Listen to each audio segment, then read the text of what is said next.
Hello, everyone, and welcome to all our viewers in Nigeria and around the world to a news cycle on Global Television, coming to you live from the nation's capital, Abuja. I am Uyi Agmofwegwe, reminding our viewers that Global Television is on DSTV channel 365 and free to air. On Nightcomsat, you can download the Global TV Nigeria mobile app for Android and iOS devices to keep track of our 247 broadcasts.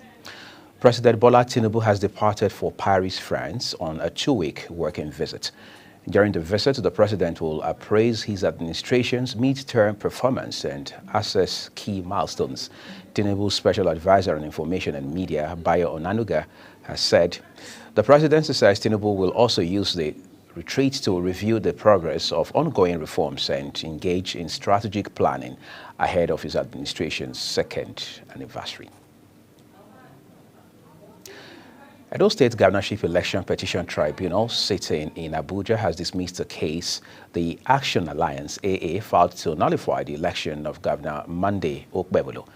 The Justice Wilfred Pochi-led 3-member panel held that the petition, which AA filed alongside its national chairman Adekunle Rufai Omoaje, lacked merit. The tribunal also held that the petition touched on pre-election issues which it lacked the requisite jurisdiction to entertain.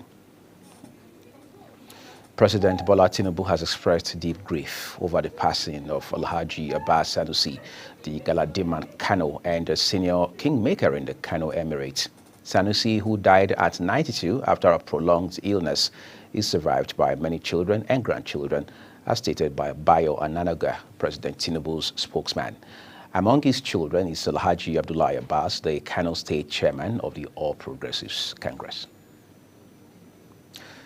With the trade war ongoing in the global oil sector, price of commodities is on the rise and leadership of the Nigerian National Petroleum Company Limited, NNPCL, changing hands.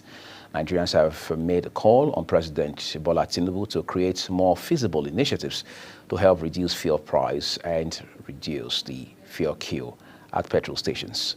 Business correspondent Samuel Odi completes the story. Nigerians hails President Bola Tinubu for firing Malam Mela Kyari and his entire board, calls Mela Kyari's stay at the NNPCL as overdue. However, President Tinubu has tasked the new leadership of the NNPCL with revamping up NNPC's crude oil refinery capacity, setting a target of 200,000 barrels per day by 2027 and an ambitious 500,000 barrels per day by 2030.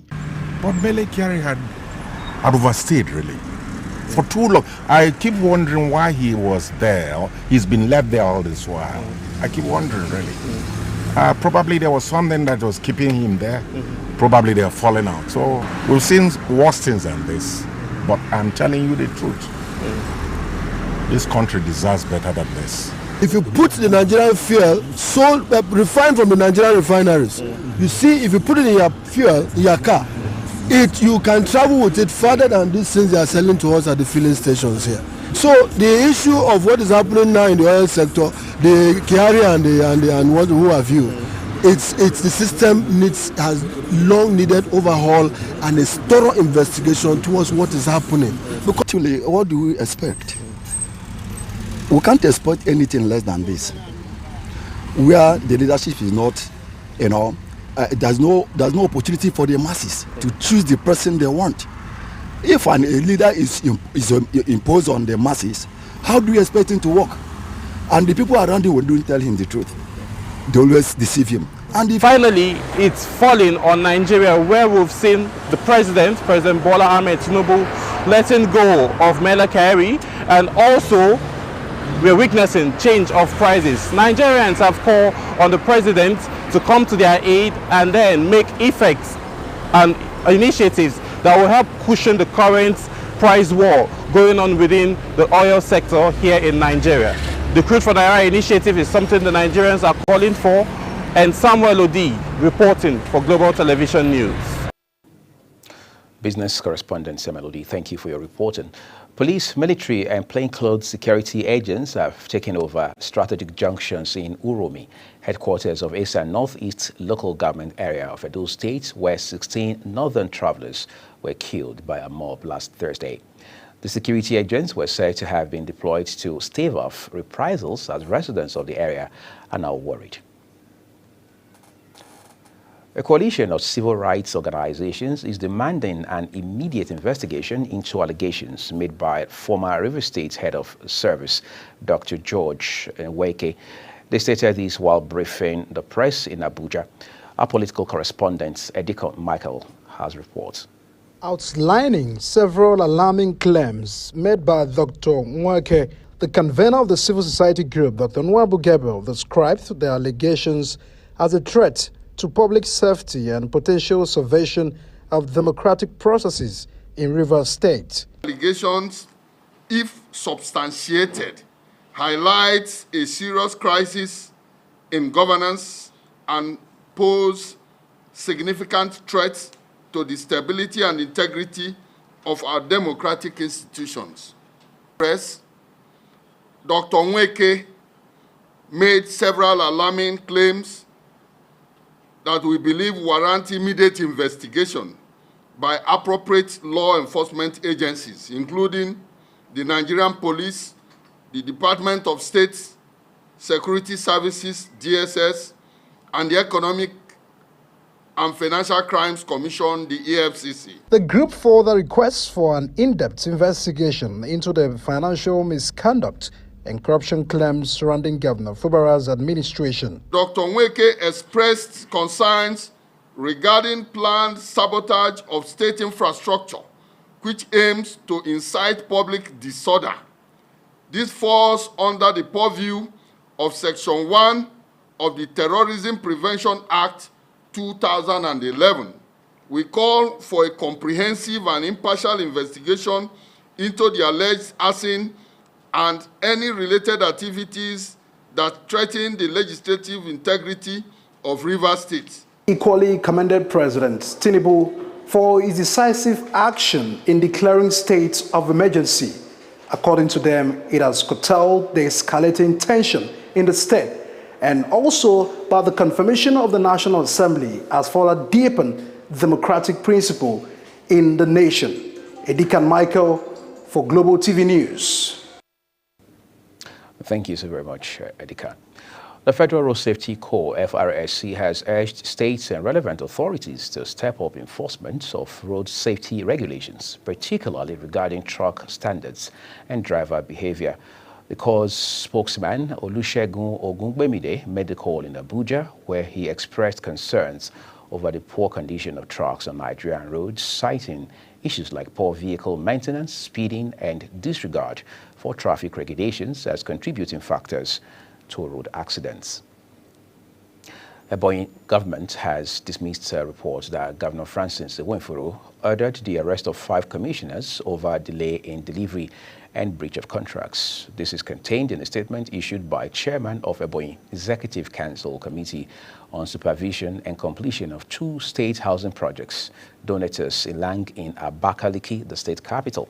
The projects are the 140 housing units for the Izo and Amazi communities, which were displaced by Ezilo communal crisis in Ishelu local government area of the state. This is Global Television. You're watching the live broadcast of News Cycle with Uyi Agmofwebe. When the rest of News Cycle returns shortly, Israel expands ground assault on Gaza, seeks to seize extensive territory. Details coming shortly, plus business and sports stories on the flip side of this bulletin.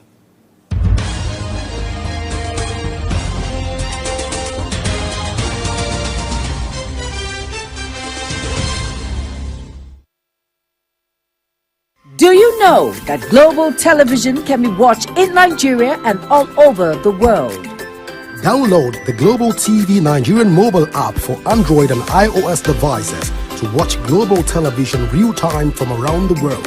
What are you waiting for? Start downloading and stay connected to Global Television.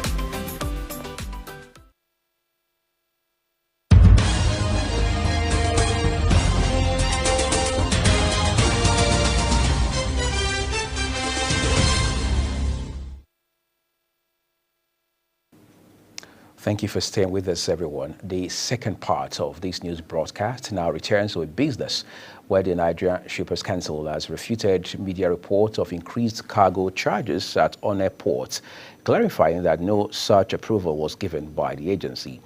The council noted that the last approved increment was in 2021, adding that any report of increased charges after that year was not approved by the council. The federal government has called on international oil companies, IOCs, operating in Nigeria to ramp up investments in the country's oil and gas sector, emphasizing that the administration of President Bola Tinubu has provided every necessary incentive to ensure seamless and profitable operations.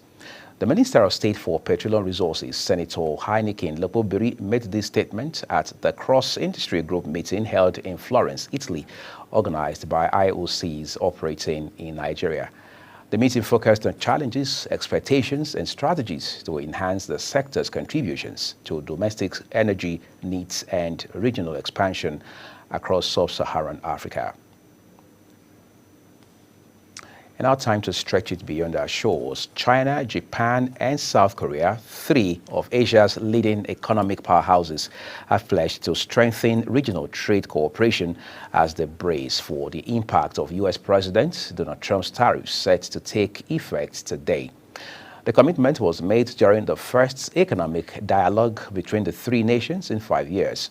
The trade ministers of the three countries agreed to pursue comprehensive and high-level negotiations for a trilateral free trade agreement aimed at promoting both regional and global trade. And away from Asia now, Israel's defense minister has announced a major expansion of the Israeli ground assaults on Gaza, promising to seize large areas of the Palestinian enclave and incorporate them into what it calls security zones. The announcement came as Israel's military killed 21 Palestinians in attacks across Gaza, and its total blockade of the Strip continued, forcing all bakeries there to shut down. The Israeli military has already set up a significant buffer zone within Gaza, expanding an area that existed around the edges of the enclave before the war, and adding a large area in the so-called Netzarim corridor through the middle of the territory. And now time for some sporting excitement. Real Madrid have edged into the Copa del Rey final with a thrilling 4-4 draw against Real Sociedad after extra time on Tuesday, securing a 5-4 aggregate semi-final victory.